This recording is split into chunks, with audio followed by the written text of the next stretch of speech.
Legenda bulu tangkis Ferawati Fajrin meninggal dunia setelah lawan kanker paru-paru. Kabar duka menyelimuti dunia bulu tangkis Indonesia. Minggu, tanggal 21 November tahun 2021. Legenda bulu tangkis tanah air, Ferawati Fajrin menghembuskan napas terakhirnya pada usia 64 tahun. Ferawati Fajrin meninggal dunia setelah beberapa bulan terakhir berjuang melawan penyakit kanker paru-paru.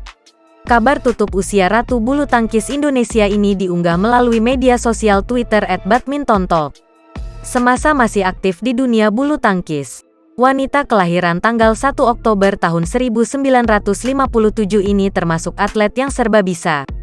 Dia bertarung di 3 nomor kategori, baik tunggal putri, ganda putri maupun ganda campuran.